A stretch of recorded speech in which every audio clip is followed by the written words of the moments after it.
Exactly. Let's just start. Let's just start, guys. Welcome ba? You sure?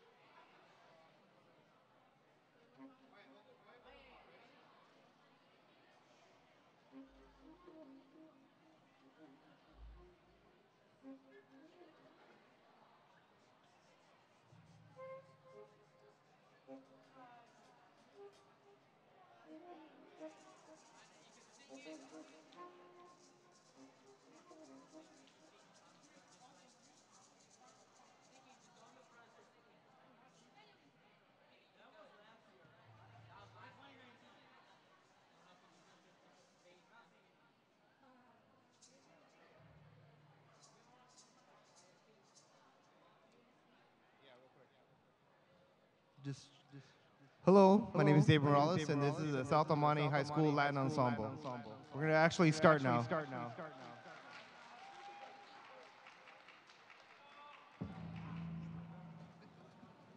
right, ready? One, two, one, two, ready, go.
That was Natalia on the saxophone solo. And then we got on a solo, we got Anna and Kevin. Raise your hand, trumpets.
Thank you again. That was Caesar on trombone with the trombone solo.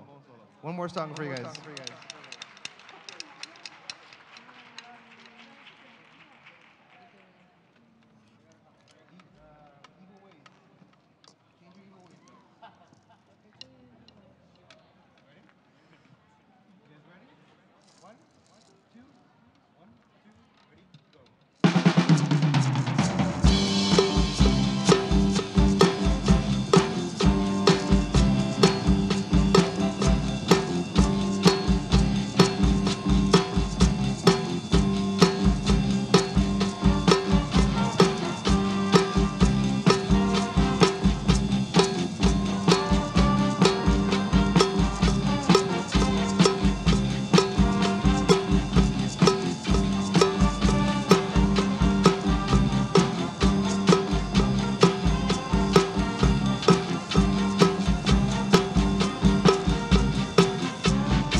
Thank you very much. That was Josephine Alvarez on the tenor sax solo.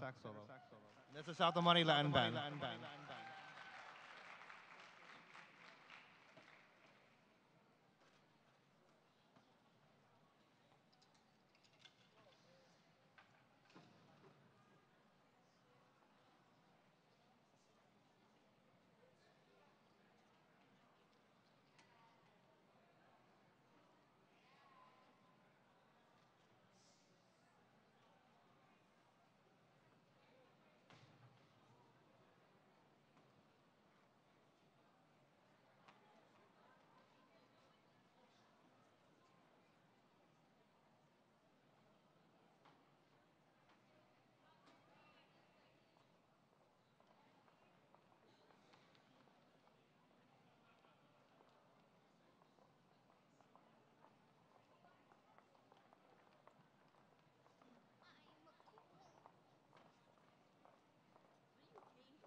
Good evening, everybody, and welcome to the Monte Union High School State of the Union District. State of the District program. My name is Heather Quinn, and I'm a current senior at Rosemead High School, as well as a student board member. We are so glad to have you joining us this evening. I would also like to thank you in advance for making a difference in the lives of every single student in our district. We are so grateful for your support. At this time, please join me in welcoming our very own Rosemead High School choir as they perform the national anthem, followed by an amazing performance. At this time, please stand for the flag salute and remain standing for the national anthem. Okay.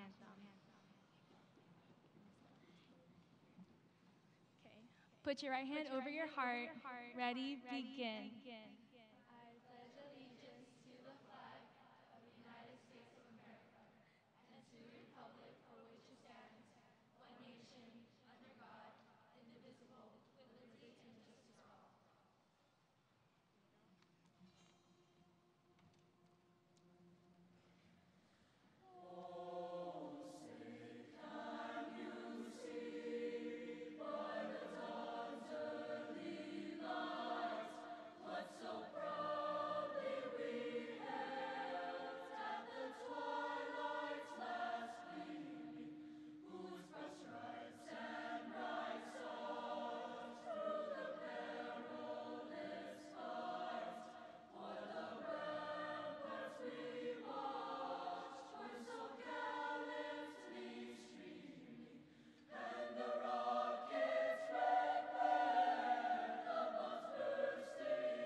Thank you. You may be seated. This is Chamber Singers from Rosemead High School, and they will be performing a Disney medley for you. I just want you to know that the videography in the back was put together by students. The choreography was created by current students and an alumni, and the students taught the choreography to each other. And the solos for this are Kevin Kim and Sean Tran.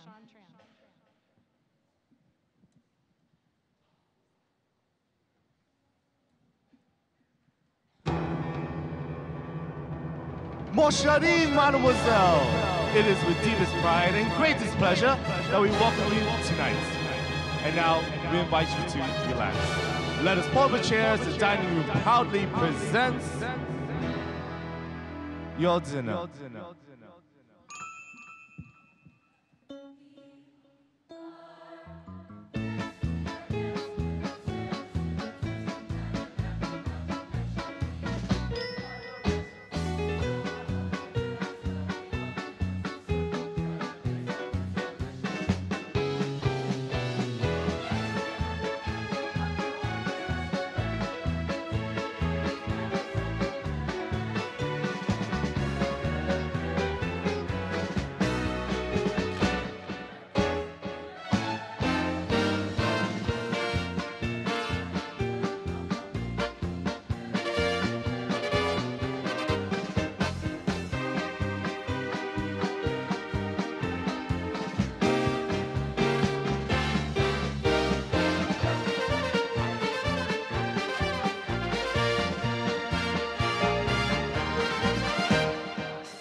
faraway place where the caravan camels roam, where it's flat and immense and the heat is intense. It's barbaric, but hey, it's home.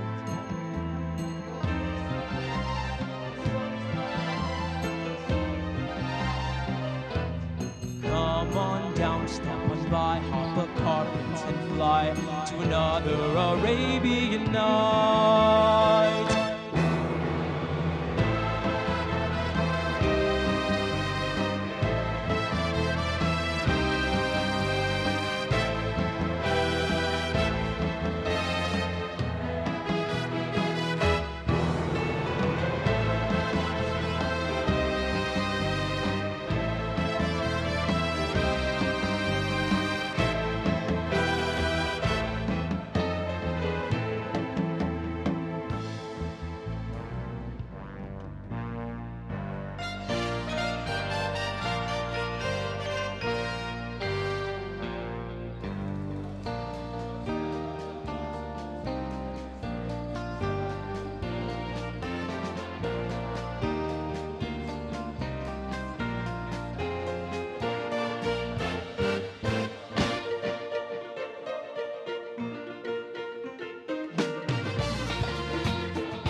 Now please give a warm welcome to the El Monte Union High School District Superintendent, Dr. Edward Zuniga.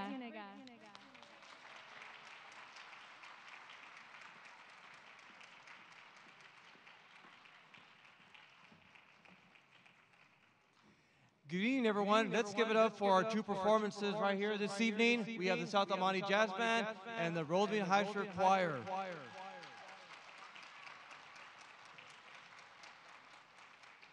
What an exciting moment we have this evening as we bring to you our second annual State of the District. And what is the State of the District? It's not what you see as the president coming up here and stating. It's an opportunity for us as a community to come together once a year. We try to do it in the middle of the year and celebrate the successes, share what we're working on this year at El Monte Union High School District, and just to have a good time. We have a lot of great performances that we had this evening. Also, for the first time that we're doing it, we're going to feature some presentations to our parents who are deeply engaged in our schools. So we're very excited also to have our parent groups here from all of our schools. And at this time, before I begin, I'd like to introduce our dignitaries who have also joined us this evening. First, for our Board of Trustees, our President, David Diaz.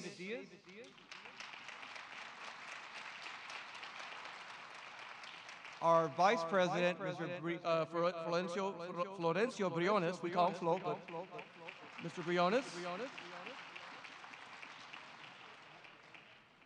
And Board Member Maria Morgan.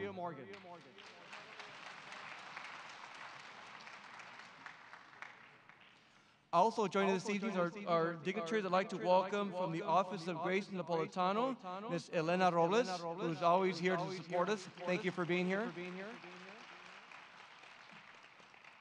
And from Assemblywoman Blanca Rubio's office, we have two representatives, Taylor Valmores and Sarah Rizzi.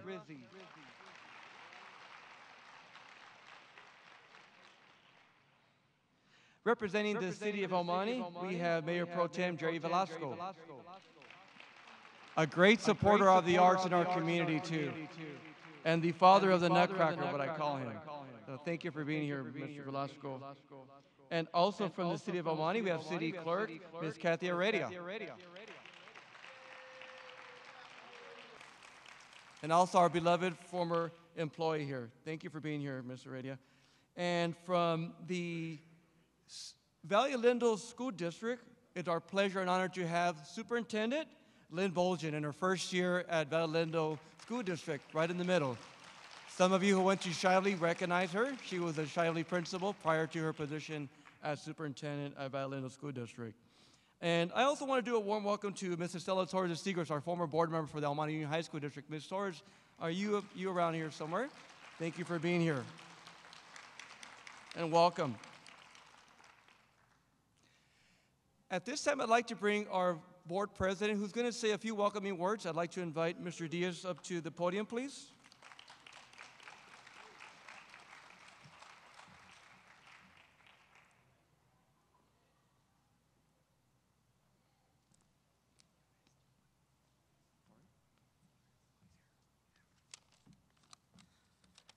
All right, good evening and welcome to El Monte High School. My name is David Diaz, El Monte Union High School District Board of Trustees President and proud product of the El Monte Union High School District. I'm excited to be here with you all at the second annual State of the District, where we're going to be showcasing our schools, programs, and students to our greater El Monte Union High School District community.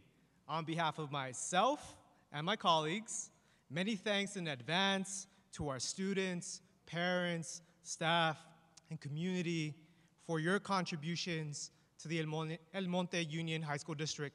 Round of applause, please.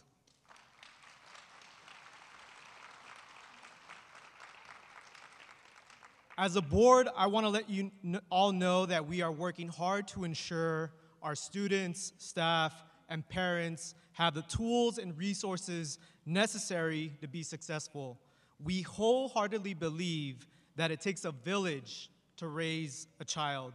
It doesn't just occur in the classroom.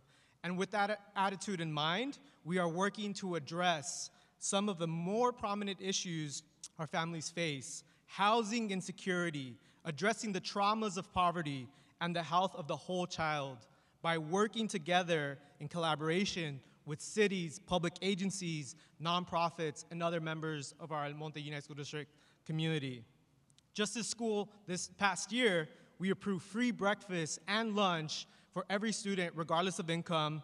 We're providing more mental health services to students and parents, and increasing our student and parent engagement across all school sites. Let's give it up, round of applause. Mr. Nelson Mandela once said, education is the most powerful tool you can use to change the world. And I know that in community, we can create the change that we want to see in the world. Again, on behalf of myself and the El Monte Union High School District Board of Trustees, thank you for coming out tonight in this chilly, rainy day, soon to be rainy day in El Monte. Enjoy the rest of the program. Thank you so much.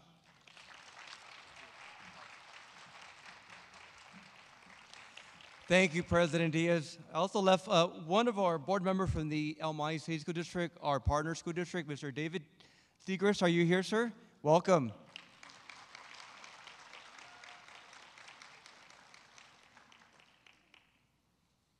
Si necesitan servicios de traducción, estamos aquí afuera. Pueden recibir uno. Por favor, pásense, ¿ok? Y buenas noches a todos, padres de familia y a nuestros estudiantes, a nuestros maestros y todos que están aquí para el distrito escolar de nosotros. Estamos aquí un día al año para celebrar lo que estamos haciendo este año y cada año. Esta es la segunda vez que hacemos esto y ojalá que los va bien. First and foremost, I want to thank you for investing into this community. Your significance of being here sends a message to all of us that we have a community that puts education first for our students, regardless if they're in high school or elementary or if they're preparing to come into the K-12 system. And also, I don't want to mention our post-secondary partners too. So if you are here, education in El Monte is significant and it's critical and it's the gatekeeper to success for everyone's future. We know that. And without having a vision for El Monte Union, we don't go anywhere. And just imagine when I was a kid and when some of you who grew up in this community in high school back in, let's just say the late 70s and 80s, maybe a little earlier the 90s, we had a different lifestyle. We had a different lifestyle in high school, the way we learned and the way we adapted to life. We also had different needs. My favorite hobby was to collect records, LPs, vinyl. Anybody know what vinyl is, kids? It's a hipster thing now. They want to actually look for vinyl, and they're going to shops and go out and shop for them. And I have a lot. So I have an investment for myself for my retirement. But keep that in mind. Vinyl was there. What happened before? What happened prior to vinyl? What did we have? 8-track. After the 8-track came, the cassette. After the cassette, probably the record came along. The record's probably older than that. But then after the cassette came this round thing called CDs, right? Now, do we still use those? Probably not. No, some of us do probably. We love our old school items. I know there's collector items, but some of us still play them. That's great. Now, we don't have an actual object. Everything is digitized, right? So what you're shopping for, whether it's on iTunes or wherever you get your free music at or free downloads, don't repeat that. But you have to have that imagination, and if you don't have that vision, then you're going to continue doing the things that you've done. You're going to revert back to the old ways, and you're going to fall behind in this global society, in our 21st century environment, and it's very competitive at this time. I also think back of, I saw the one time on posting through social media, it talks about if you plan to invest on a business, do you really need a business that requires a building now?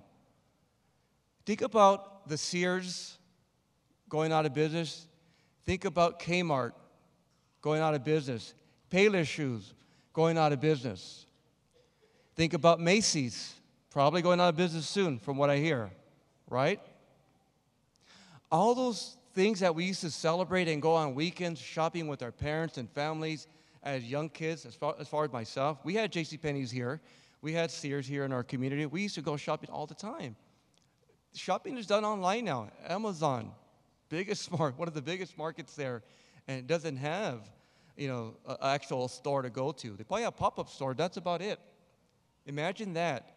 What about the largest, or at least one of the largest transportation businesses? Does it have Does it have actual company or a place to store these cars when you're done with business? You guys ever heard of Uber? It doesn't require a building to bring those cars in anymore. That's just an idea of somebody who had a vision, a concept of having other folks drive other folks. We used to stay away from strangers if we wanted to ride, right? That was kind of the thing that was out there, that campaign. Imagine that. Imagine other items that we think about now that we couldn't imagine. One of the biggest hotel chains, not even a chain, a hotel business. What is it now? Airbnb. Doesn't even have a hotel. Doesn't even own hotels. But it's that market that we're talking about, that vision. I'm giving you some examples about what we have to do to prepare our students here. And having that opportunity to share with you what the district vision is, we not only support, we have to empower and cultivate our students to be competitive in a global society, to be successful, to be productive. We want them to succeed. And without this community of ours, it's not going to happen. So that's what I mean by having that vision. And you have to think outside that box there. With that said, I want to talk a little bit about the mission as I go on. And the mission and vision go hand in hand, but the district's mission is how we go about promoting that to our community, how we share that, how we represent our students in our efforts, and what we do day in and day out in this school district says a lot about what our mission says. And when we do promote the achievement of all students, we represent every kid, we ensure that schools are safe, with efficient and effective learning environments. That means our facilities, and also that we collaborate with families in our community, our partners here. And we support teachers, we support staff with any means we can, with the resources, the professional development that we have, and also grow professional leaders in our community as far as our school district, so that one day they'll become the main leader on campus or the main leader at the district office. Moving on to the district model. Last year, during our first time, we started rolling out this CCC, Community Committed to College and Career theme that we are so passionate about, because that first word that you hear, community, means all of us here. We can't do it just with teachers. We can't do it just with administrators or with anyone that has an impact on students individually. It's all of us that take that community as us to be successful in the students' road to either college, post-secondary plans, or career plans ahead of us. And that stems from the 4 C's. And I talked about the 4 C's. I tested everyone last year about what it means. It's acquiring those 21st century skills that you need every day to be competitive when you get out a job. Can you communicate with people? Can you think critically? Are you a collaborative person that enjoys working with people and can succeed in that environment? All those critical things that we have to consider and think about, those surfaces around the 4 C's as well. The other thing that I'd like to also talk about is moving on to what we have done this year. We're only in February. We're getting down to March. We call it the mid-year point, though we already started the second semester. Every year, there's something that happens. For the goodness of our district, we're working on things, but we also celebrate. And it's time for us to feature some things. There's too many to talk about because we are doing a lot of positive programs in our district and throughout all schools. Let's talk about our energy efficiency that we have had. No other school district in this area has done more than what we've had for the El Monte Union High School District. That includes the recently completed projects almost at all schools. The solar panels that you see when you drive by the schools. The amount of energy that we're producing to reduce other costs of the district down the road. It's an investment for the future for many, many decades that we've done. We also see that with, give a round of applause. Yeah. And I can mention other things, but just as a starter, we also have for the first district in an area that has, and even Southern California Edison, who celebrated about 2 years ago, that this district was one of the first to establish electrical vehicle chargers on campus for our students and our staff.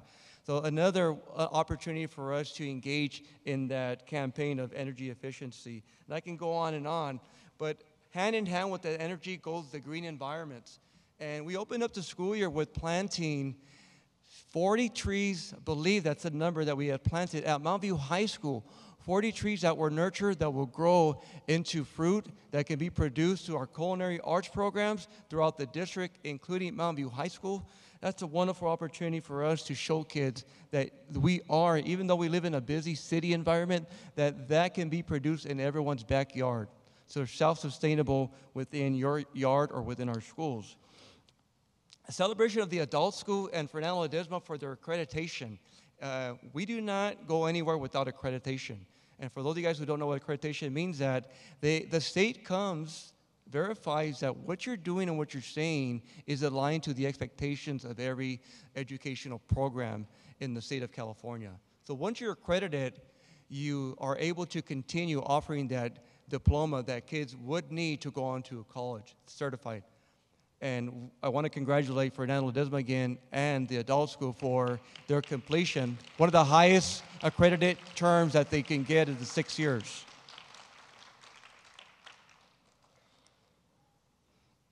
Talk about students. We love talking about students.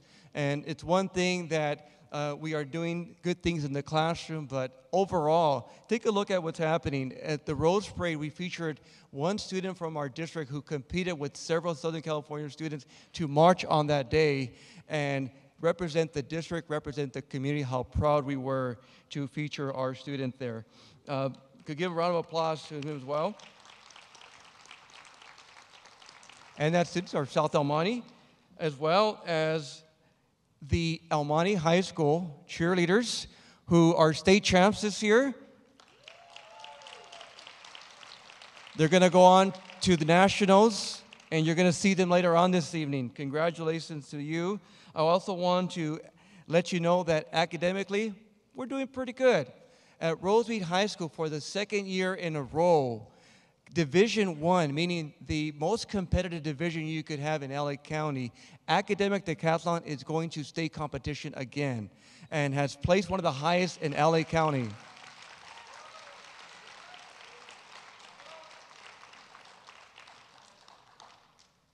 And not to say that other groups right next to them in the same school, the Science Olympiad team is going on to the state competition as well. So kudos to Rosemead folks there.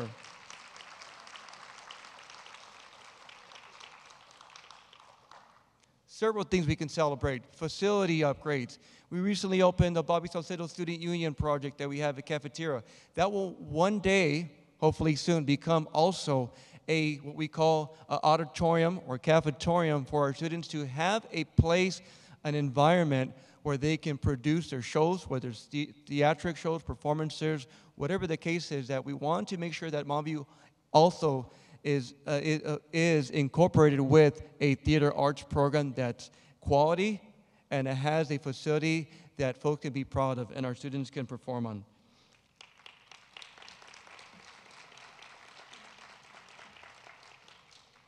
We've established our school district's first early college academy where students are now going to be able to earn an AA or up to 48 units if they do everything possible that they can do by the time they leave high school diploma and an AA, or earn as many units before they go on. Number one, save money. Number one, get ahead and get out of college soon.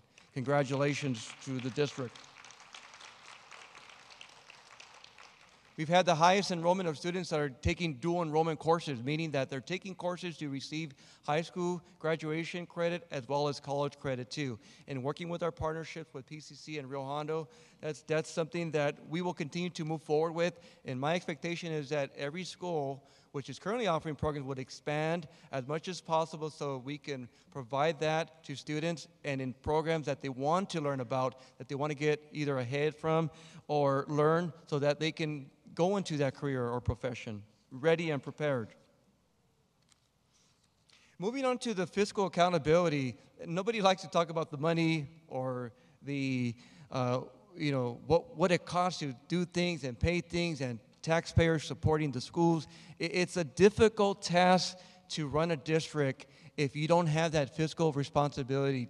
If you do not discuss and have those hard conversations about how we balance our budget, how we plan our expenditures. how we ensure that what we end with, that our reserve can support our district in downtimes that the state may fall into recession or so. So I really want to highlight our district administration who's here this evening, starting with our Chief Business Officer, Mr. Whale Alatar. I believe, if I can have you stand there. Supporting from the Educational Services is our Assistant Superintendent, Mr. Larry Cecil.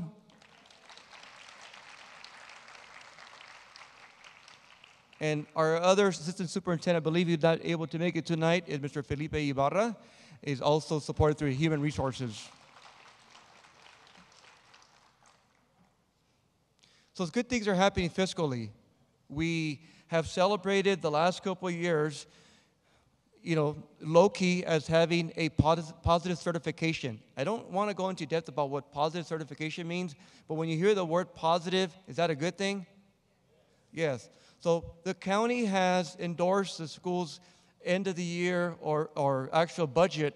At the end of the year, we develop the budget, we have to submit it, and they have certified that we have, as far as our first reporting, that positive certification, meaning that we're on the right track fiscally and that we are conservative to a certain extent. At the same time, we're still able to provide the services that all our students need. One of the challenges, or a few of the challenges I'd like to speak about, and I'll take a quick minute to do this, is the ongoing economy that we are celebrating, and it's flourished in California. We are expecting a downturn, what we call a recession, pretty soon. And our board has taken that seriously and has planned to ensure that if we would ever to fall on that, that instead of making reductions or cutting programs or even have to reduce staffing, that we want to reserve and preserve our reserve for that. Meaning that the board is supporting a 17% reserve to ensure that at minimum we can continue with 2 months expenditures. That includes payroll, which is about 85% of our total budget is on staff. And if you feel that percentage, you may say, well, what's 18%? What's 17%? What's 60% compared to what the state requires, 3%? Just think about that. A 3% will probably not survive in a week or so. It doesn't allow you for more than 2 weeks of payroll. And that's a very difficult task to continue if you don't have that. So our board has understood that. Our goal is that reserve, and it'll continue ongoing because one day that will also benefit our students by not having to make those reductions. And the challenges that we also have too is the state requires the district to also put into the state retirement system and also the public employee retirement system for our teachers and classified staff. Rightfully so for our teachers and our classified who plan for retirement, but the district is obligated to provide certain amount of expense toward that retirement. So what we do now, we try to keep up what the state demands are. There's a set percentage that continues to increase for us to do that, and if you don't add it to the budget, then it's not going to show how you're paying for it. And unfortunately, the state does not give you any additional money to support that. So these thirds, which is our state teachers, and the PERS, public employee retirement, has become a challenge in California throughout all school districts. Health benefits also continues to be on the rise. It's about a 5% increase to health benefit for all employees. That also is something that the district continues to challenge itself in how to keep up with the constant increase. The biggest one that we continue to speak about as well is the decline in enrollment. And how many of you know how many high school students attend the El Monte High School District? More than 10,000 or less than 10,000? Okay, we're a little bit less than 10,000, actually a little bit more than less. We used to be over 10,000. When I was a student in El Monte Union High School District, more than 10,000 guaranteed, okay? We are currently at about a declining trend, 8,700 students and declining. Next year, we're projected to go about 200 less students than this year. Several factors play that. Birth rates, historically, and the last couple years, we have seen that for the elementary schools, declining enrollment because of birth rate factor. That's one thing. The economic uncertainty in our communities. The recent recession forced a lot of our families to move out to areas that are more affordable than El Monte. Imagine that also, because we consider our community to be a community of immigrants, to be a community of need, to be a community of our social economically disadvantaged students, almost 90% of our families. And if that's the case, and if it's expensive to be here, imagine other places too. So parents have to deal with picking up and moving to other areas. And unfortunately, we are losing kids to that as well. So various factors that we're seeing. One of the things that we also will have to consider is, are we doing the best we can do at El Monte Union to keep kids here? Because in today's educational world, many students now can opt out and go anywhere they want in public education. You have the charter competition. You have rising charter schools in the districts that are bringing programs that are visionary, that are creative, and that are elusive to our students, because it's a great opportunity to do something they want to do, maybe offer something that we don't. So we are challenged to put programs in that students need and want, and will prepare them for 21st century job markets. So that's another thing, is having that competitive spirit that we have in our community to retain our students. I talked about a little about declining enrollment, just to show you a graph of here, what it looks like. That graph is a downward spiral, downward trend, and that goes up to 2023, I believe, on that list. So it's important to understand that with declining enrollment brings lost revenue as far as ADA.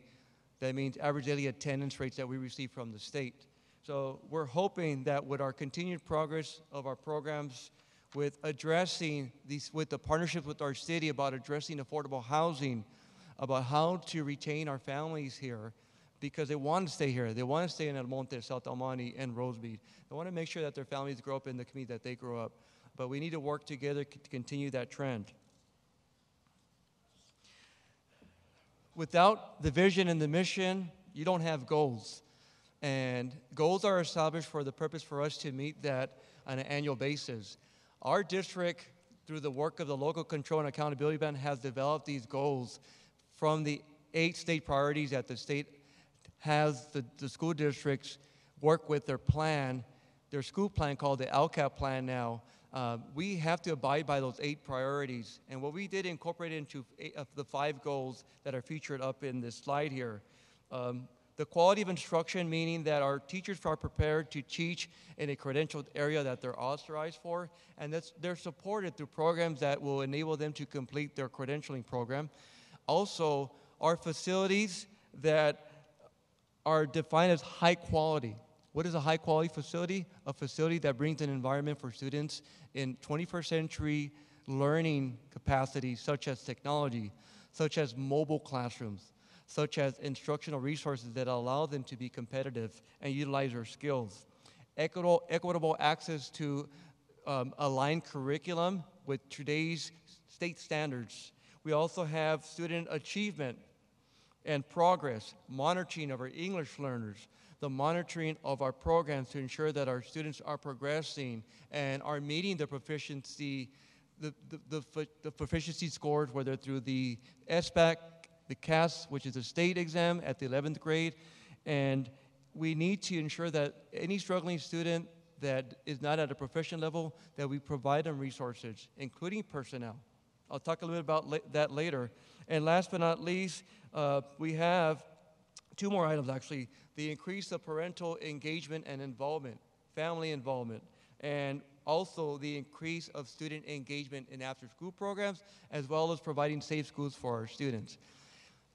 We want to continue talking about this, but before I do this, I believe if you watch a demonstration through this video, you'll see what's happening in our school district that's addressing these goals that we have that I just mentioned. And then I'll go on and talk a little about each goal a little bit further. So I'm going to excuse myself for a second so you can see and feature this video that we put together for you as well as our community in the near future.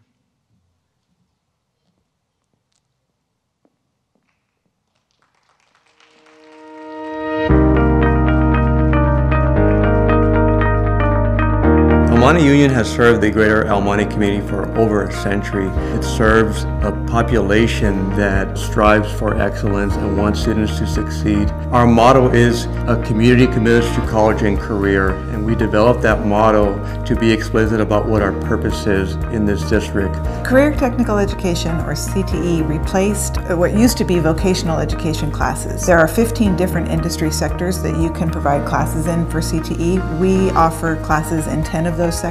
It equates to about 14 different career pathways that students can choose within those sectors. We've developed sequences in the last few years in the CTE area and in the Project Lead the Way STEM classes, opening many doors for students to attend college and making it easier for students to complete engineering degrees. If a student can leave high school with an employability certificate that says that I can work and can use this high-tech equipment, I can design for a company while they go to college, that makes a world of difference to them. We have done various improvements in the classrooms.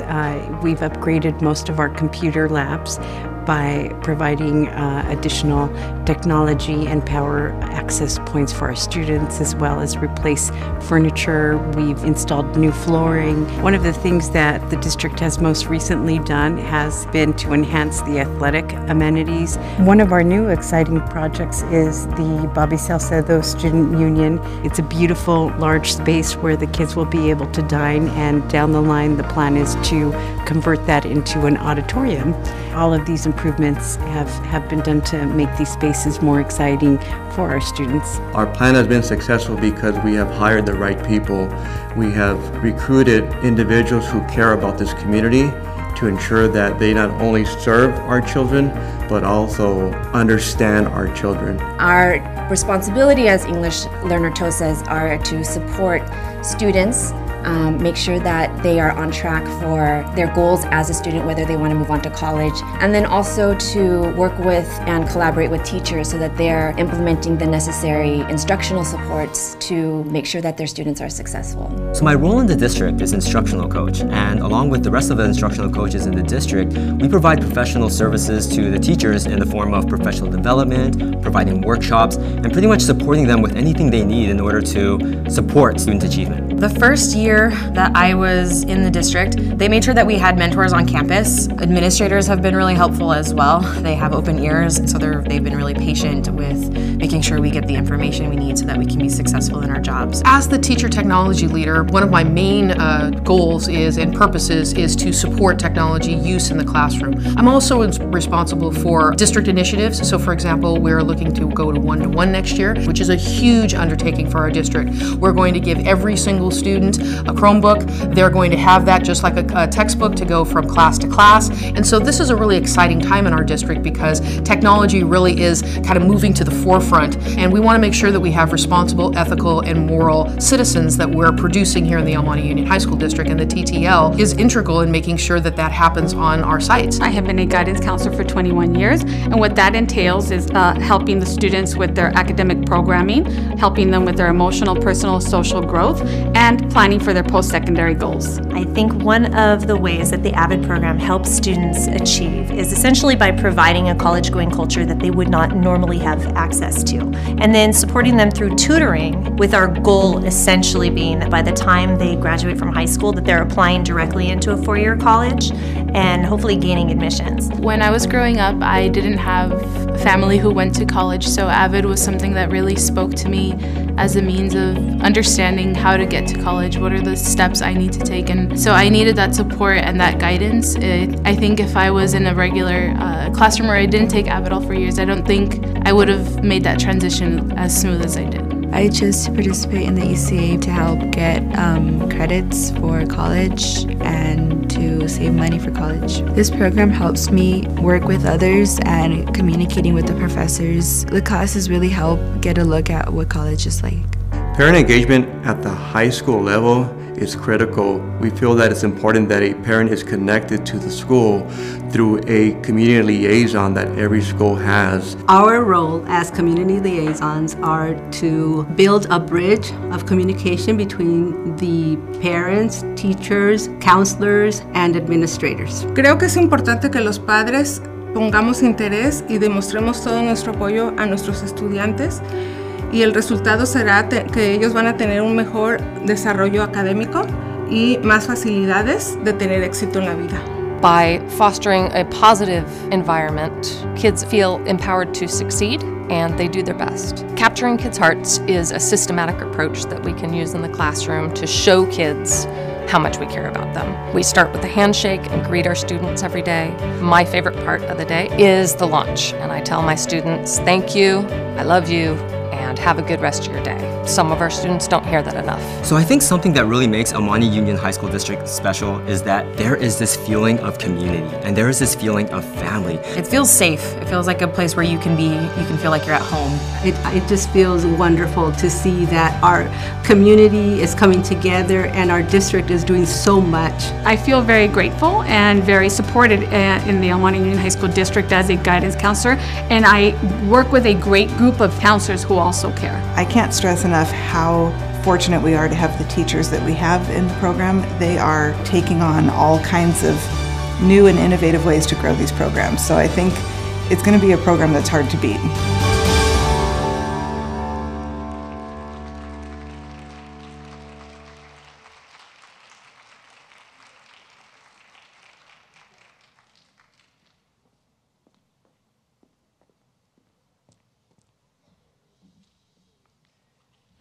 There's a lot of pride in that video, and we're very excited to showcase this video. It's online now. It's on our YouTube station, as well also on our website.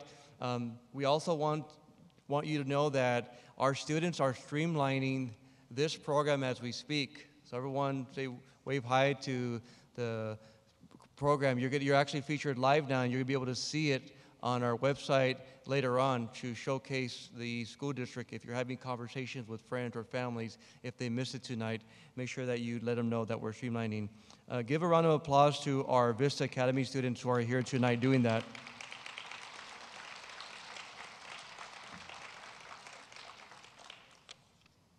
So the 5 goals is what we continue to work on, and those 5 goals are meaningful to our district because it covers all the expectations of a school district in California.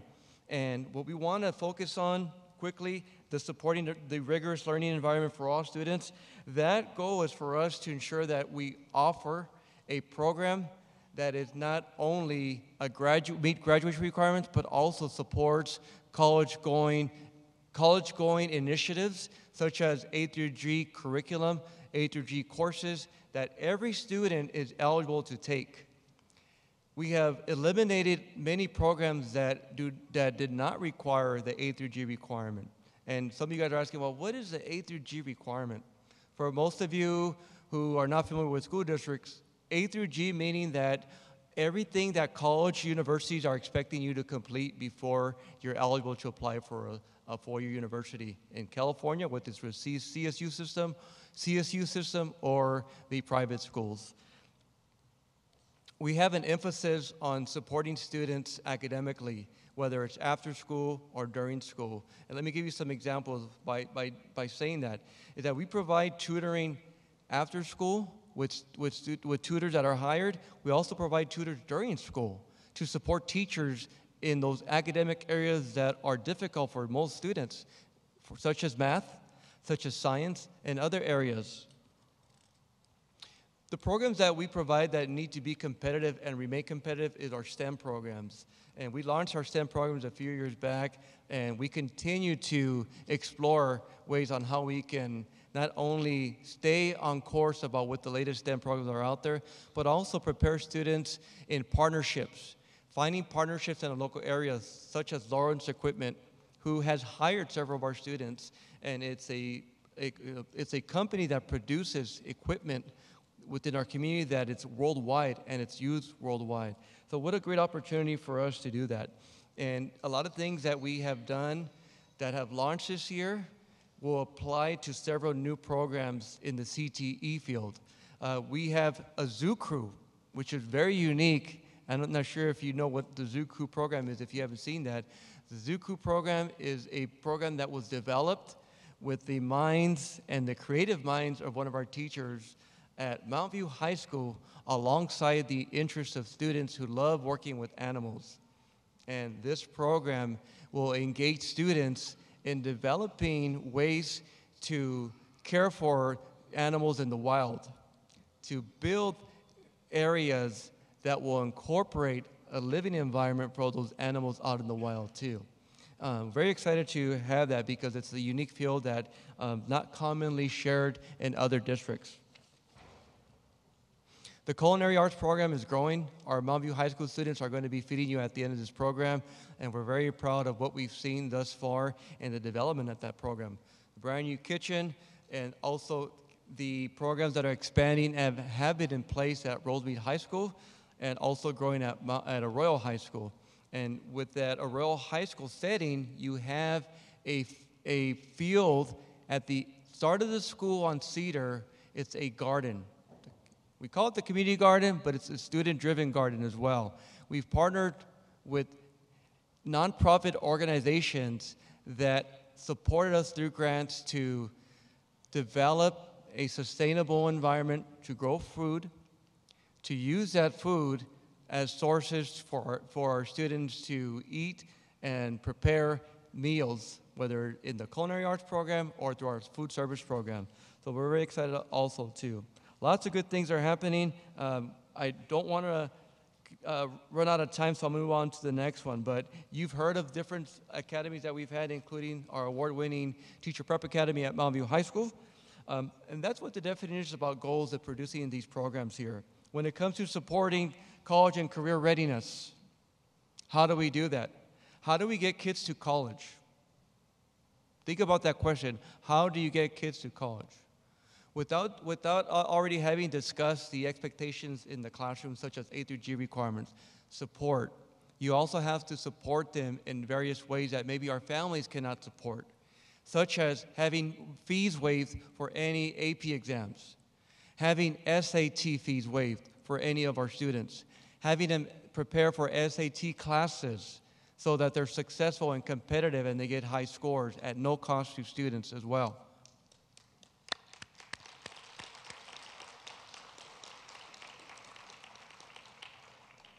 Taking kids up north or San Diego and other areas to visit colleges. If you haven't been in high school a while as a student, did you ever go anywhere to go see a college? Ask that question. Our kids have the opportunity to get on the bus or get on a way to be transported through our district and visit those colleges. And that's done through our enhanced college and career office.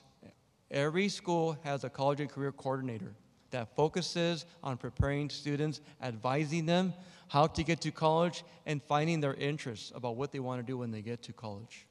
That goes hand in hand to our career technical education program. The kids are not going to go to college, then let's put them in a career that's going to earn them good money, that's going to give them a certificate that they can support their family when they're adults.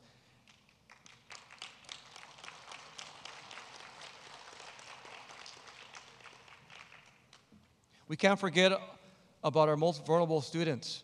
Some of our students that recently come to this country, and though they may be proficient in their language or maybe not, our school district has to support those students as we support all students.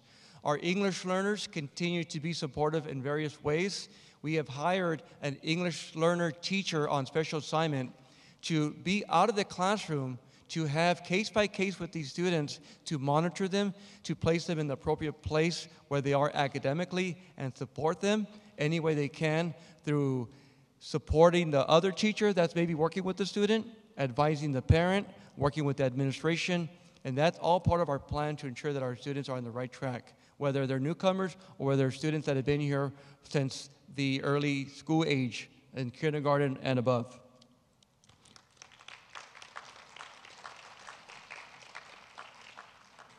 I want to get to the fun part, increasing student engagement.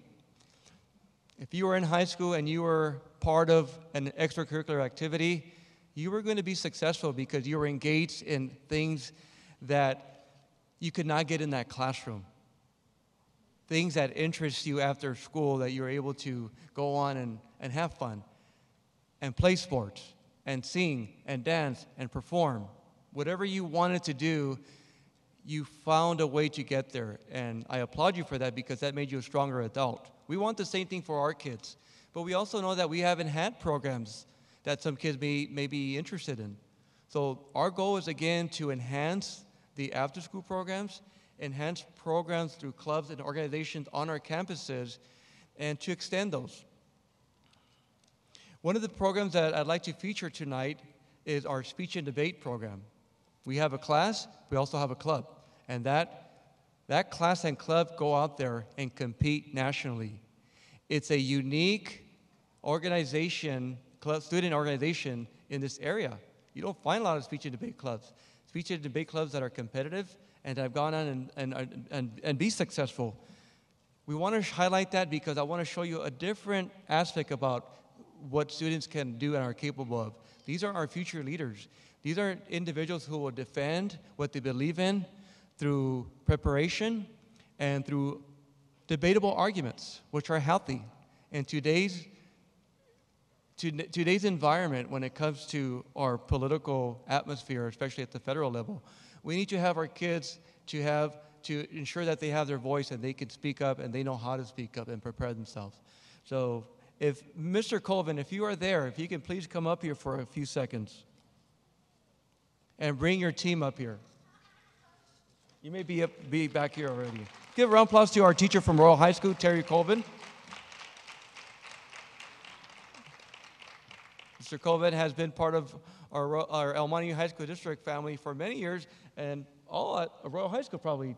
Yes, it is. Yes. So he die-hard Knight over here. He's going to introduce our students who are going to give you a little demonstration about what speech and debate is, but also talk about how a Royal High School is leading the speech and debate program in our, not only in our community, but nationwide. Mr. Colvin. Thank you. It's indeed a privilege to be able to talk to you this evening. First thing I'd like to say is I bring you good news. Our Congress in Washington, D.C. actually accomplished something last week. They approved a resolution, a joint resolution, designating March 1st, a week from Friday, as National High School Speech and Debate Day. Arroyo will be honoring that designation by hosting the first portion of the state qualifying championships for the Southern California Debate League on Friday evening.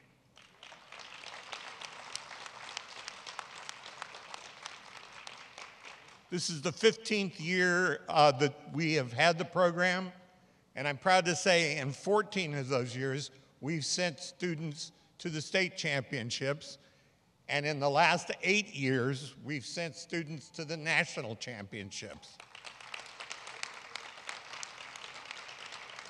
I'd like to introduce 4 of our senior debaters. Come on out.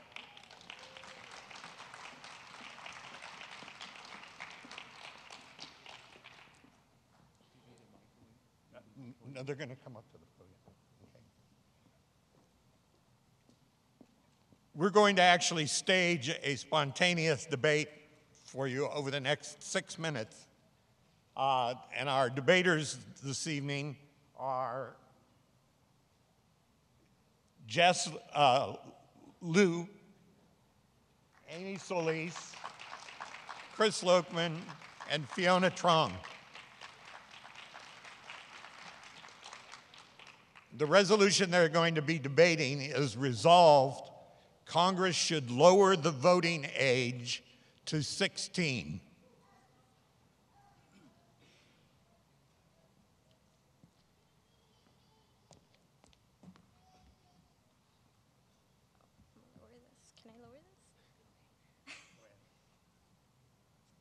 So today I stand here on the firmest affirmation for having Congress pass the legislation of lowering our voting age to 16 for our following contention. First, by doing this, we would actually be increasing our voter turnout. 16-year-olds who tend to live with their parents are most likely to go out and vote due to them having the time necessary and actually having the encouragement of having their parents there for them. So they would develop this good habit of voting in the future, whereas when it comes to 18-year-olds who are allowed to vote, they tend to develop a habit of not voting because they tend to not have the necessary time and they tend to just become adults. So they don't have the necessary skills when it comes to this. However, this was actually already proven when it comes to Maryland. In Topeka Park, we've seen a modest increase in voter turnout among students of 16 since they've already passed similar legislation, which is why I stand here on the firmest affirmation of lowering our voting age and helping us increase our voter turnout nationwide.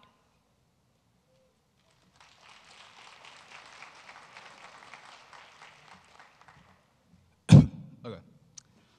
Today, I stand here on the firm instigation for Congress to reduce the voting age to 16 for my following points of analysis.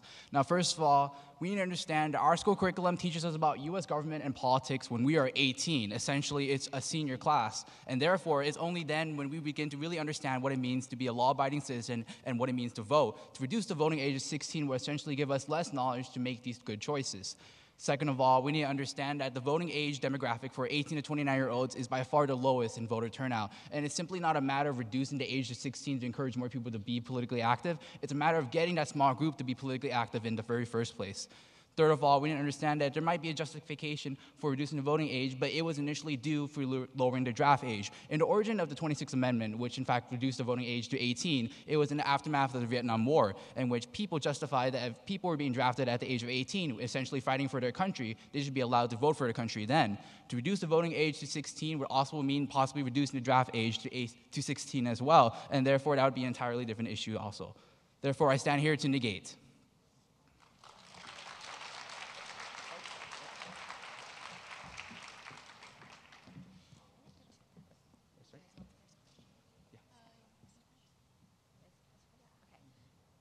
So my question is, why would we be able to increase voter turnout seeing as 18 to 29-year-olds who are the youngest don't vote as often?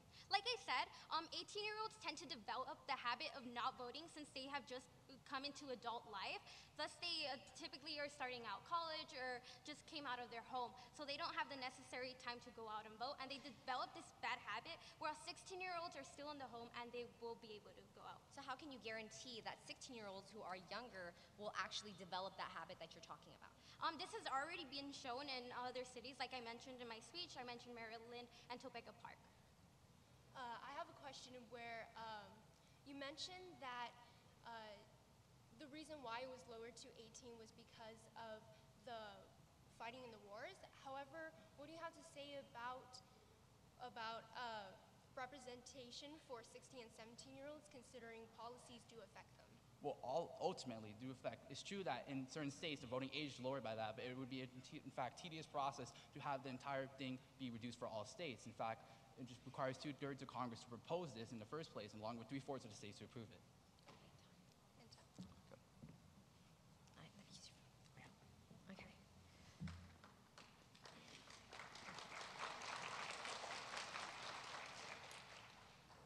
My partner and I still stand on the firmest negation on a resolution to lower the voting age to 16 for my following three contentions. That first, taking a look at our education system, we can see that by affirming today's legislation, we are only introducing a population who is uninformed. The class government is provided in senior year of high school, where kids are generally 18 to 17 years old. So by affirming today's legislation, we are only putting children out into the political participation area for them to make uninformed decisions. Second, we have to take a look that today's legislation will not increase voter turnout as the affirmation so desperately says. We have to see that 18 to 29-year-olds, like my partner mentioned, do not vote as often. So what can guarantee that 16-year-olds who are 2 years younger will vote?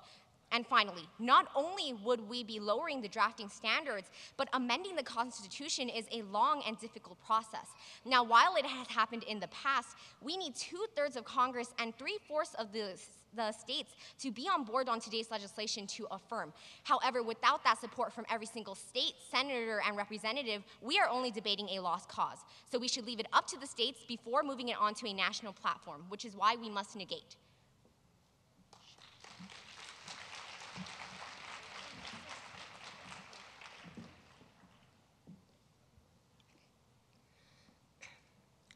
My partner and I still firmly stand on the firmest affirmation to lower the voting age to 16 due to the following reasons.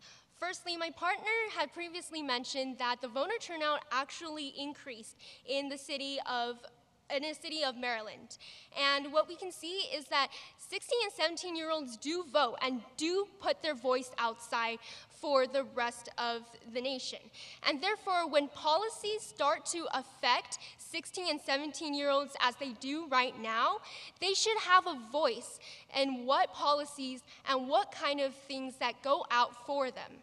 And like the opposition had tried to convince you that it's going to be kind of hard to pass this kind of legislation. However, we can see that it already has been passed in other cities and countries, or other cities, so therefore it should pass nationwide. And that is why we should firmly affirm, because representation is very important. Thank you.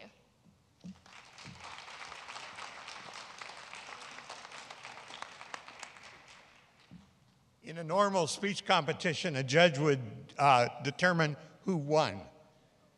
Tonight, I can say without a doubt, and I'm sure you'll agree with me, that in our hearts, they're all winners.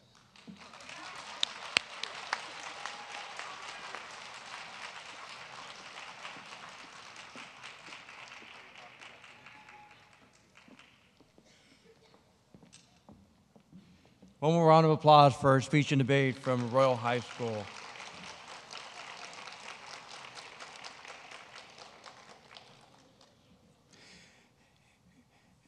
If you've ever been to the El Monte Union High School District, you've seen that some of our facilities throughout the years, especially with this school being the oldest, have been deteriorating. And because of our community, we were able to, for this school, for example, half of this campus was renovated and developed through the first passing of a bond measure back in 2002. In 2008, our community again supported another bond measure to support all the other schools that were in need, Rosemead High School being the second oldest, followed by Royal High School. And in today's 21st century, the environment that's most critical is what's happening with the changes, the drastic changes to classrooms.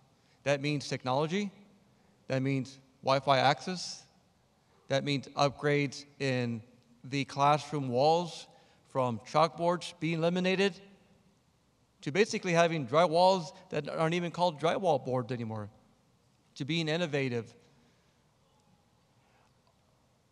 The facilities and amenities of El Monte Union High School District we've always been proud of, but we know that we can continue investing in the future. And this community, as I mentioned to you earlier today, will continue to invest, as they recently did with the passage of Measure HS back in the fall.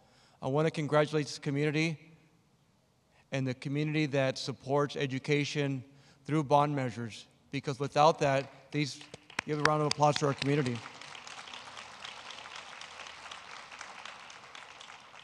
With that, we could continue to grow our plans and making effective learning environments for our students that they deserve. You saw a couple of the pictures. I'm not going to highlight too many, but you saw some of the things that were recently completed or we're in the process of completing. I want to also extend an invitation next month to El Monte High School, who will be doing the ribbon cutting for the stadium bleacher project down the road there in Lion Country. You're going to celebrate the grand opening because we were able to utilize the facility, but this time around it'll be complete for the next season. So look forward for that date in March. Last but not least, the goal.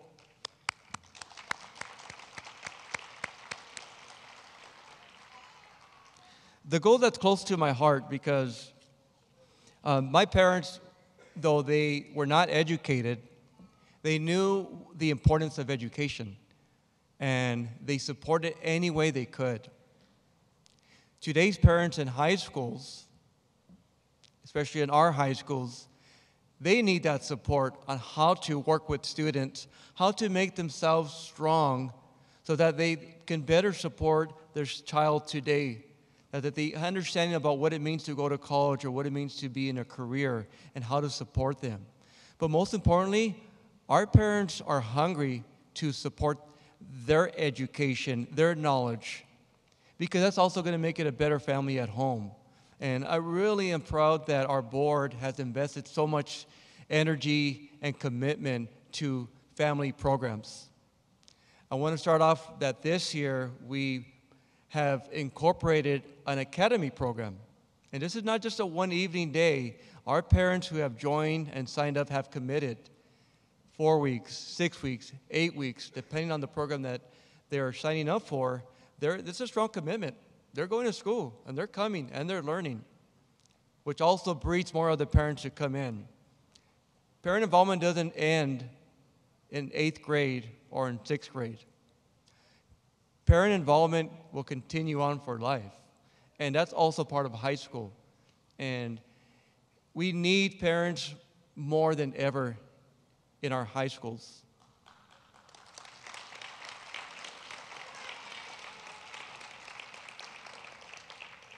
Tonight is a celebration of our parents. I wanted to make sure that they understood how significant they are to our school district and what it means when they're on campus to us.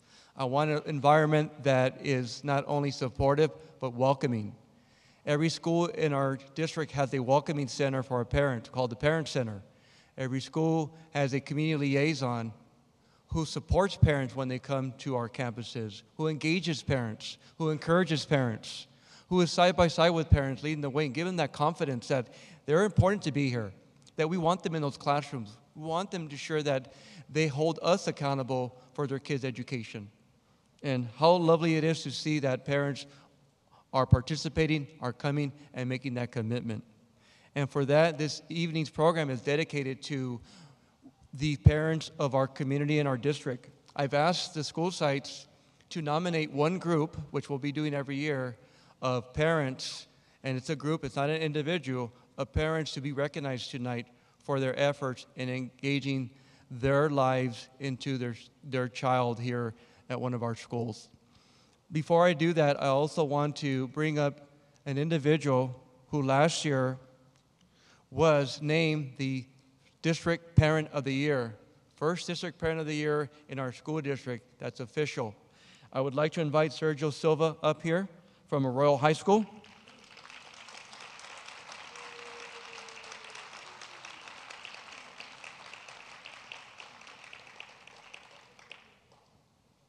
And he is well known at Arroyo High School, believe me.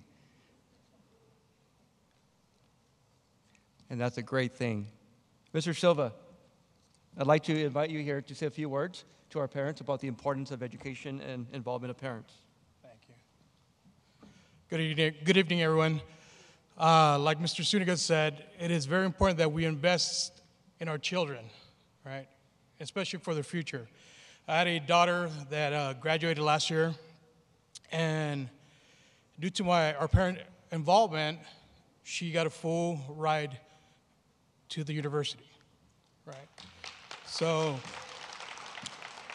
I still got a niece and a nephew at Arroyo High School, which I'm still going to help them as a parent and get them involved too, so they could also get that free ride in education. But it's up to the parents to invest in our own children and their future. All right? Thank you.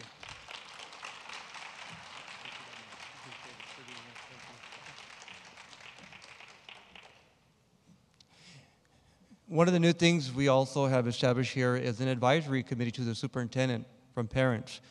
We call it the Super PAC, the Superintendent's Advisory Council. And I'd like to invite our Super PAC parents this evening that are here with us to join me on stage. Los padres del Super PAC, por favor, si pueden venir aquí conmigo. Si están aquí hoy esta noche, por favor.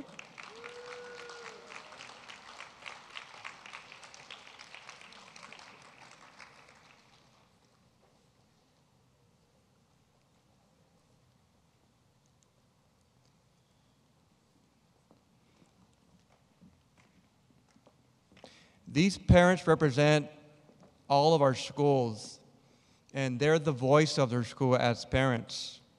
I gave them the task to go back and let parents know what the needs are at their school sites, what's happening, what are the good things that are happening, what are the things that we need to get better on. They're the voice of our parents from each school.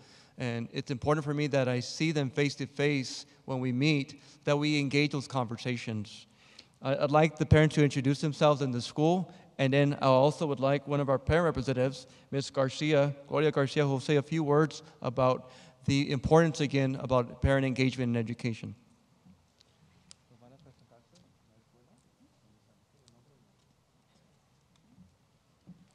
Gracias. Buenas tardes. Gloria García, represento a la escuela El Monte. Gracias.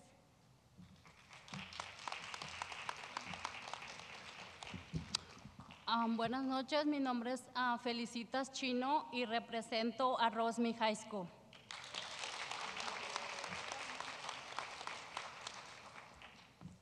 Hola, buenas tardes, mi nombre es Ángela Pacheco, yo represento a Arroyo High School.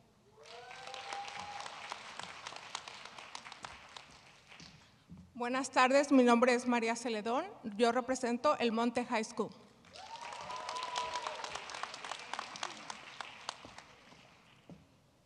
Buenas tardes, mi nombre es Sandra Heredia y represento a la escuela de South del Monte. Gracias.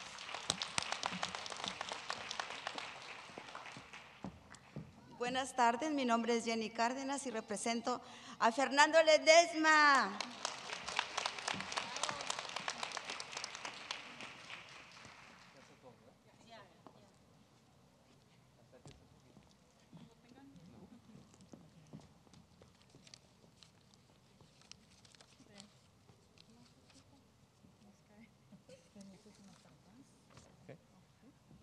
I will be translating and try to summarize as we start. Okay, so puede comenzar cuando guste.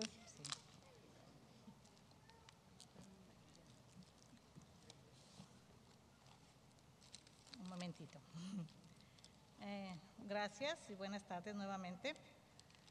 Agradezco la oportunidad que me dan para dar a conocer mi experiencia como padre involucrado de 4 hijos, 2 graduados del Monte High School, uno en junior y otro en sophomore.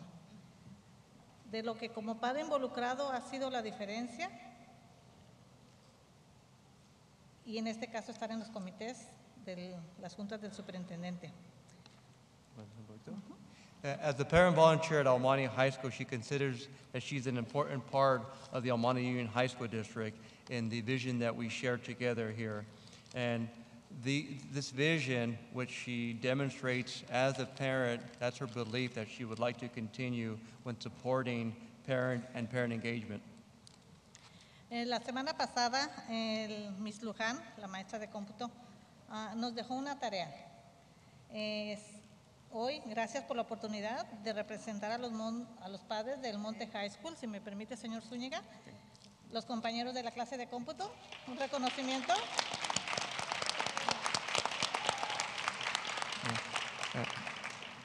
She had an assignment that would allow her to bring in the entire, ¿es la toda la clase?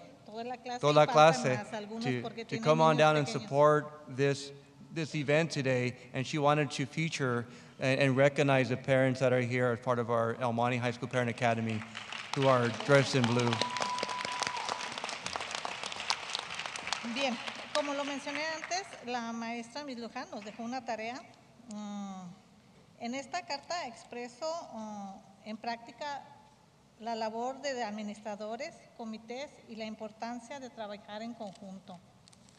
She'd like to express gratitude to the teacher, the instructor of the classroom, the school administration for the involvement and commitment to parent engagement. Quiero hacerles saber que esto no fue planeado, fue una tarea de hace una semana de maestra Miss Luján. Ayer me asignó el señor Héctor Delgado estar aquí presente representando a este grupo de padres, a todos ustedes, al comité. Y voy a iniciar con la carta de agradecimiento. She said this was not planned out. This was an assignment that was done prior to her thinking about what she was going to say. So she wanted to make sure that it wasn't a plan, but it was just an assignment. Sí. Fue parte de la tarea. Gracias. Agradecimiento. Como padre involucrado en la educación de mis hijos, considero importante compartir y formar parte de la visión del Monte High School District que preside el señor Edward Zúñiga como superintendente y la mesa directiva. As part of a parent engagement, she shared the same vision with the El Monte Union High School District and the superintendent to empower ethical, productive, and bring success to our students here at El Monte Union. Que es empoderar, ética, productiva y llevar al éxito académico a nuestros hijos. It's important that our mission of our district to work with families, members of the community, responding to the interests and needs that help to improve the family engagement. Un punto importante de la misión de nuestro distrito es trabajar con las familias y miembros de la comunidad, respondiendo a sus intereses y necesidades que ayuden a mejorar el ambiente familiar. It's important to recognize the partners that she works and parents work closely in hand, including folks that are at our parent centers, our school administration, our community liaisons, and they feel, or she personally feels, that she receives a warm welcome every time she steps onto campus. En este punto, personalmente agradezco a la señora Robin Torres, directora del Monte High School, quien apoya incondicionalmente a nosotros los padres, reforzando la misión del distrito y cubre con ética y profesionalismo su capacidad de liderazgo positivo entre el personal del plantel. A los padres nos provee el centro de padres, donde a la vez siempre nos recibe con una calurosa bienvenida la señora Patricia Anguiano, nuestro enlace comunitario. I think I got ahead of myself and I was already translating for her in English. Ya lo dije. Ya lo dijo, ¿verdad? Sí. La señora Anguiano hace que nuestras visitas y asistencia a los talleres, juntas y actualmente las clases de cómputo sean una estancia agradable y mantiene un ambiente de compañerismo y respeto entre los asistentes. Ms. Anguiano, where are you at? Ms. Anguiano? I think she's in the back. She's engaged somewhere in the back here. She's recognizing our community liaison, Ms. Anguiano, who is always with a smile, warm welcoming, and really makes them feel comfortable when they arrive on campus. And it's that connection, immediate connection that she has with parents, which is very grateful.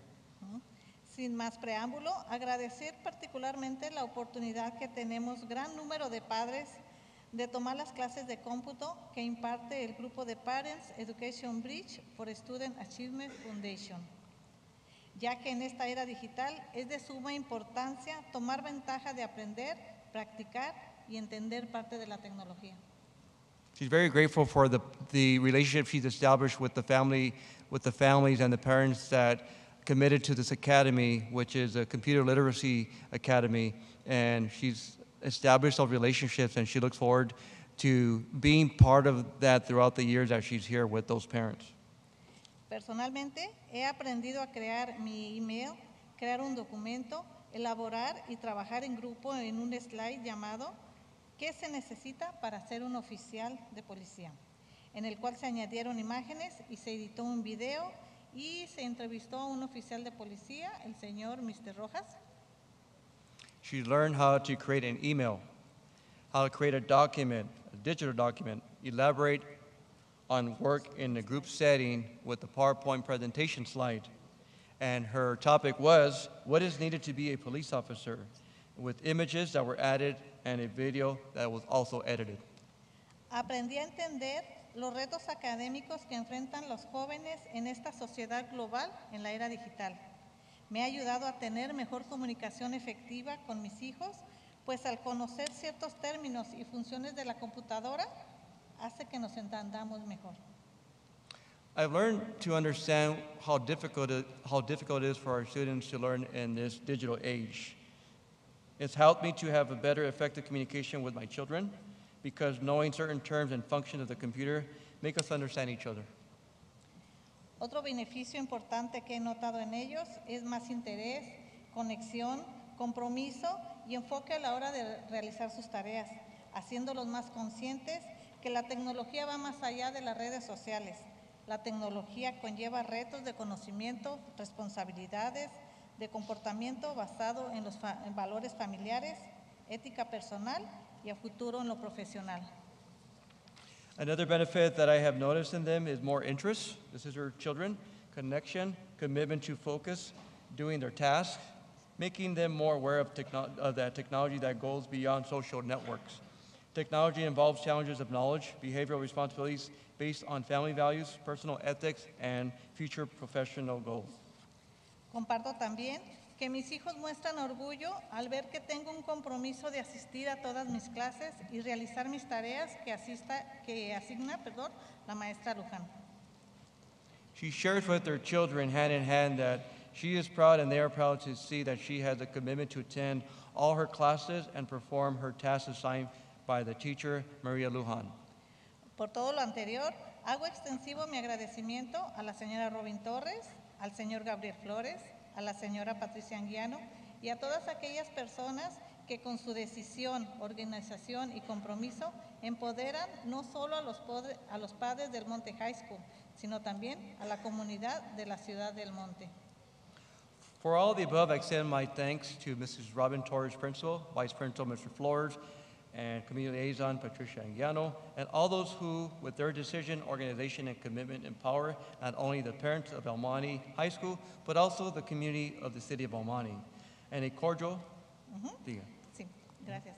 Por último, una cordial invitación a todos los padres a asistir a las actividades que realiza la escuela y muy importante, ser miembro de los diferentes comités de escuelas y del distrito. Gracias. And a cordial invitation to all parents to attend the activities your school does. Very important to be a member of the different school communities and the district. Thank you. Gracias, Gloria. Gracias. García, Gracias. señora García, lo agradezco Gracias. mucho. Gracias.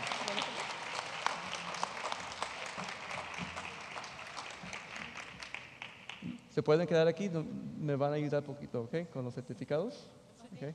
If I could have our board members here that are here this evening, and if I could have some help in bringing out the certificates from the side table. If I could please help bring the table out. Yes, sir.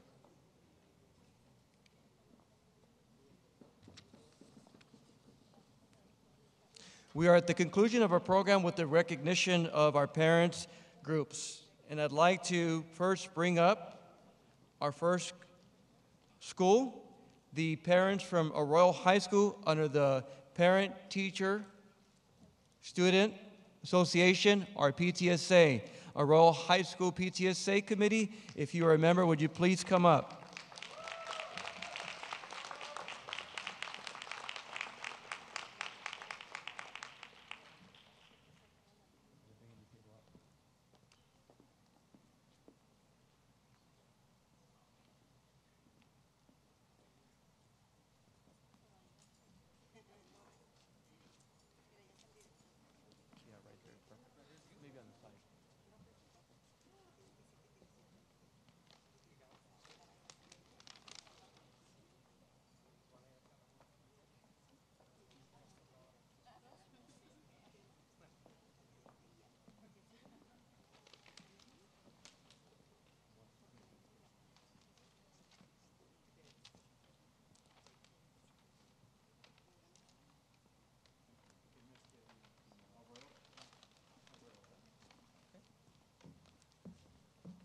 Okay, the selected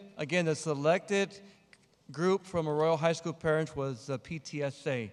And this is a PTSA that is supported through the relationships between teachers, students, as well as our parents. And the first person we would like to recognize, Susan Carvajal.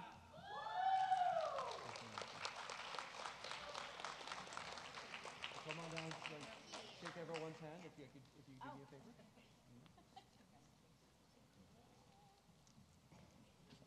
Okay, Carol. Crawford.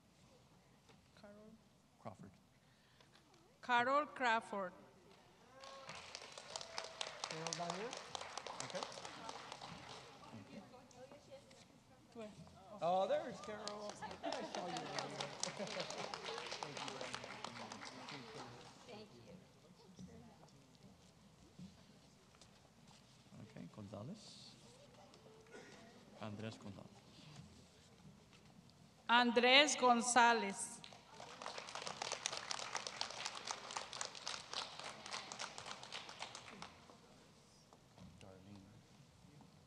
Darlene González.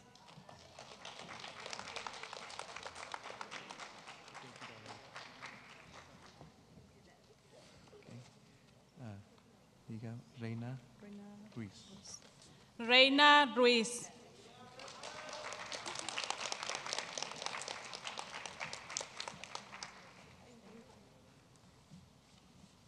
Estela. Estela Torres de Secrets.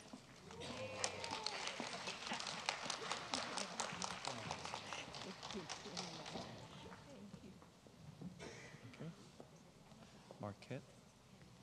Marquette Valencia.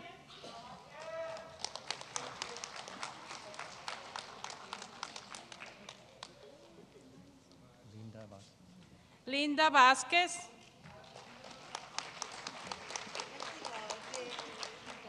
Thank you, Linda. Thank you for being here. Steve Vázquez.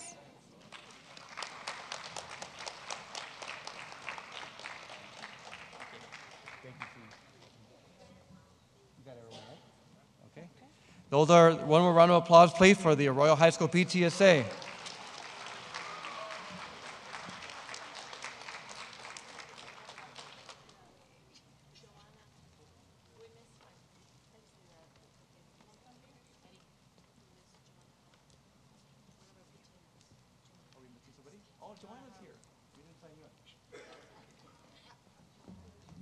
Joanna Haro.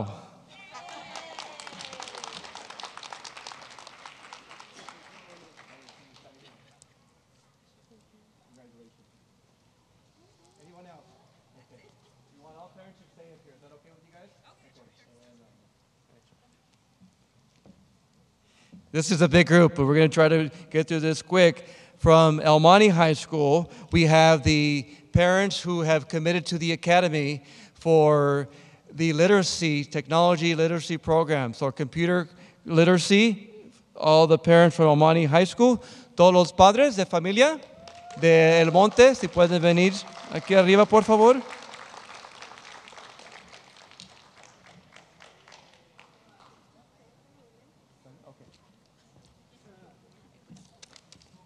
Aquí casi están todos, ¿no? Okay. Sí. Clara Acosta. Bien. Okay, ya viene, Vamos a ¿verdad? darles permiso. Okay. Ay, la pluma. ¿Con cuál empezamos? El Monte, ¿no? Clara, casi todos, ¿verdad? Clara Acosta. Vamos a hacerlo rápido, ¿ok? Bien. Okay. Yo se los doy a ustedes. Bien. El Monte High School, Clara Acosta. Clara.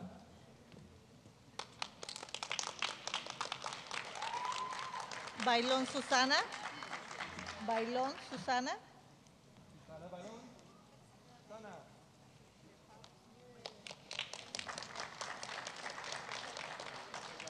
Elda Campos. Ay, ¿qué te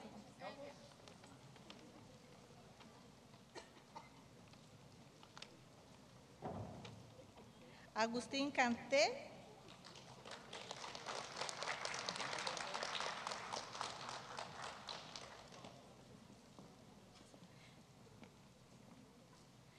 María Celedón. Acá está. Acá está. Señor Zúñiga.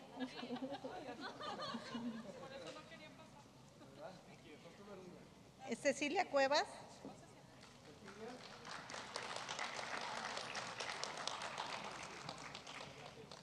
Noel Fernández.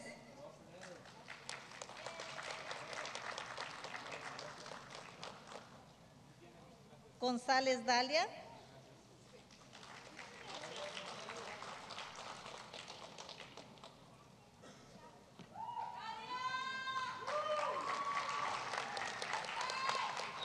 Sonia Gutiérrez.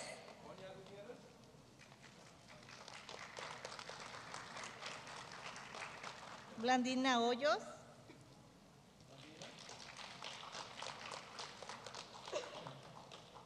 Verónica Marabet.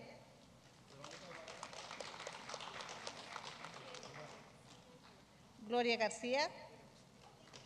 Soy yo.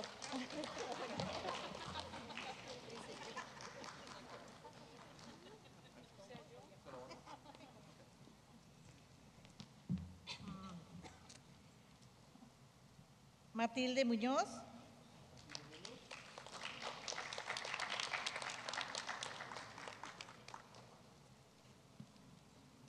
Cassandra Olvera.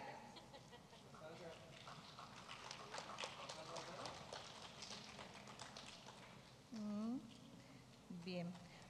Elvia Quiñones.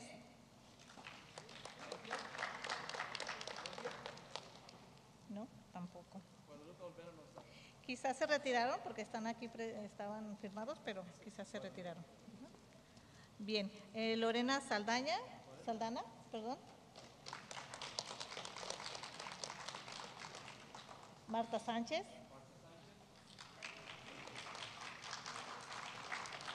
Leticia Sosa.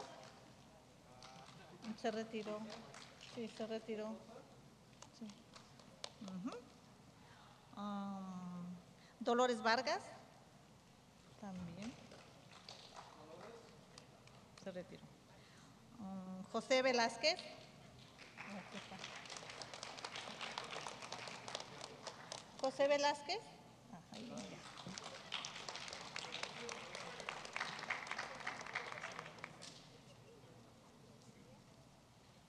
Vicenta Velázquez.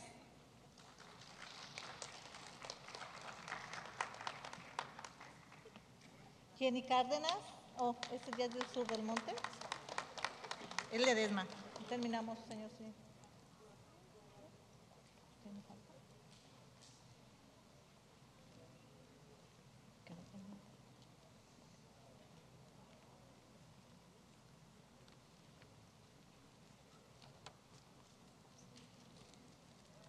Bien, continúa el Ledesma, la escuela Ledesma. ¿La nombra usted?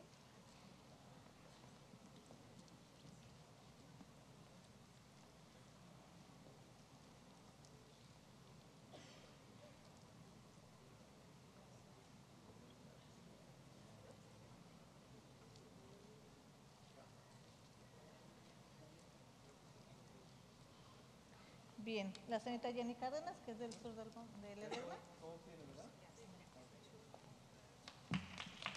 A round of applause, un aplauso for El Monte High School.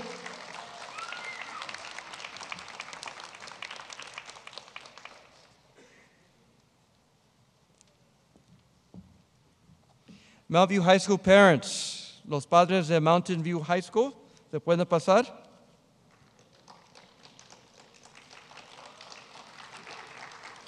The Mountain View High School parents are also featuring the academy parents who've completed a program, my understanding.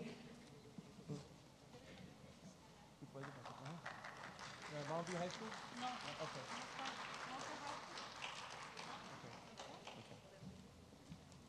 Yo os digo los nombres, ¿me ayuda con el certificado? ¿Usted quiere, usted se lo da? Yo voy a decir los nombres, sí. Pues yo se lo doy. Okay.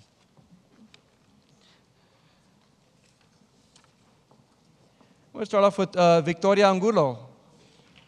Victoria?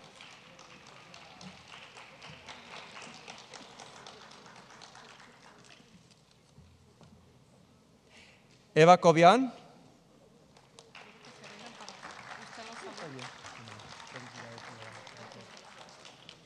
Elizabeth Gonzalez. Congratulations. Do we have Veronica Martinez here?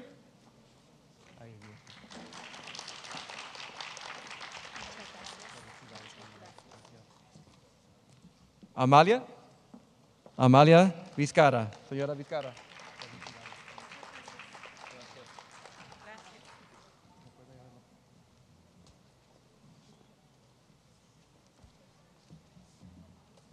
Okay, our next school is going to be Rosemead High School. If I could have Rosemead parents please join us.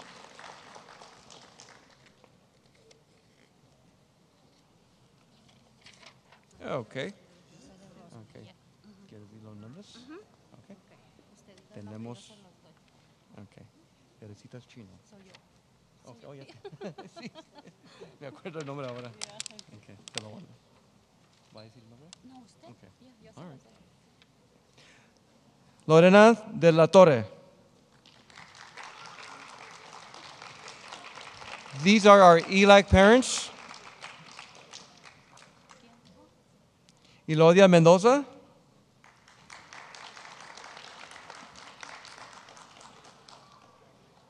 Linda Nguyen.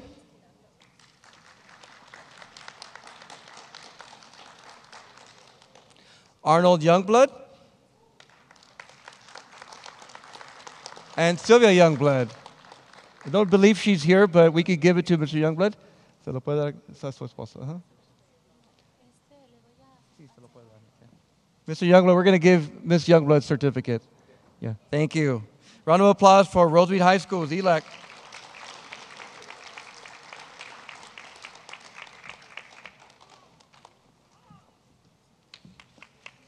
And again, felicitas, Chino. Yeah, that's mine.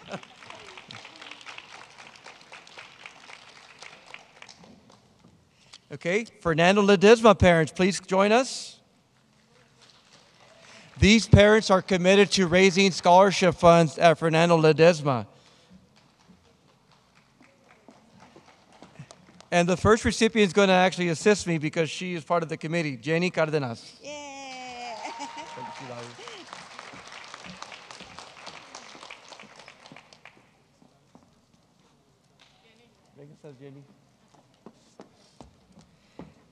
Adriana Curtis. Adriana.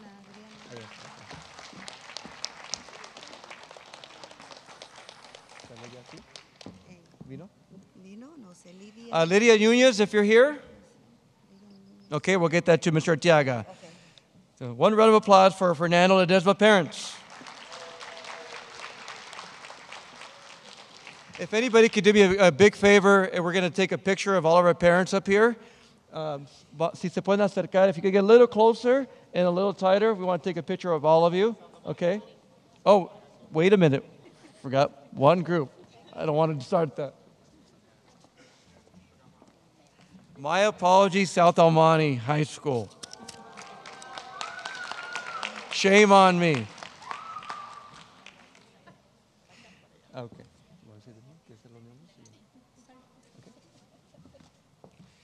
These are our parents. We call them, parents are actually part of our school site council and also our ELAC. And these are parents that we call them the parent walk groups. They visit classrooms and observe classroom instruction. And this is a committee of parents that are engaged in the classroom. So we want to make sure that we recognize them today. Alma Cabral.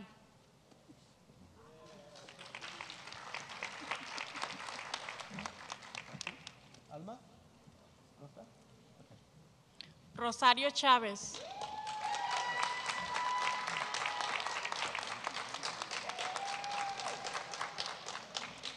Melina Flores.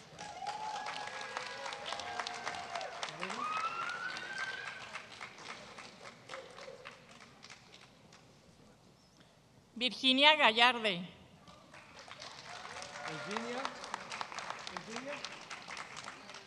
Beatriz Hernández.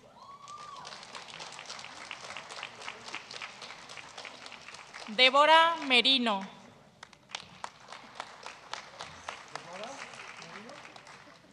Gisela Molina. Erika Mondragón.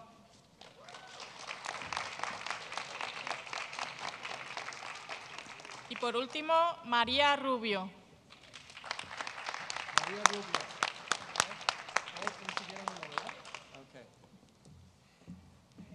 Ladies and gentlemen, that is our last group. One round of applause for our South El Monte High School Parent Walk Committee. Probably one of the first times in history that we've had a program that all these parents up on stage at one time being recognized. And again, the commitment for our district is to make sure that these parents continue their work as parents, but also are supported through our district, through our goals. One more, vamos a tomar el foto. We're going to take a quick picture and make sure that we can fit you all in. And I know some of you guys are great. If you're in the center, Dr. Avina, if you could help me with the picture, you're excellent with that.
Right.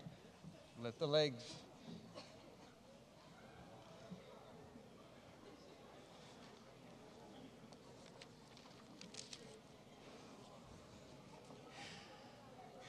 Ladies and gentlemen, as we have our parents come down, we want to conclude our program with our last performance. The El Monte High School cheerleaders, they're going to get ready to perform. And I want to welcome everyone to our reception at the conclusion of our performance this evening in the lobby area, where you'll be welcomed with goodies from the Culinary Arts program at Mountview High School, and our students are ready to serve you there. Last but not least, before I bring out the students, I want to make sure that you have the information to stay in touch with us. If you haven't downloaded the app for us is El Monte Union High School District. You can look at that on your cell phone through either your iPhone or your Google, whatever PC program you have, or even on the internet also. Find us on the website. We have Facebook, Instagram, Twitter. We're everywhere. And that's being purposeful. We're everywhere because we want to be intentional about what stories we have and good things that we're having. On behalf of the students, the teachers, our parents, and everyone in this community, I thank you for your support, and I look forward to seeing you at our next State of the District come next year, 2020 now.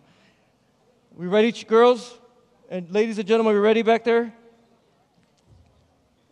All right, I'm going to get out of the way. I'm going to have the El Monte High School state champs come up here as they're ready. Before we do that, Ms. Torres, are you here? Principal Torres. I'm going to have you come up here.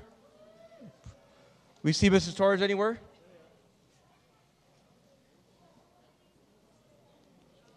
I think I lost her. So she had a few words to say about the group, but we'll get started with the performance. I think we're all hungry now.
that concludes our program for this evening. We thank you again, and we look forward to collaborating outside in the lobby area for some refreshments and some snacks brought to you by the Culinary Arts Program at Mountview High School. Have a great evening. Please drive safe, and we'll see you soon.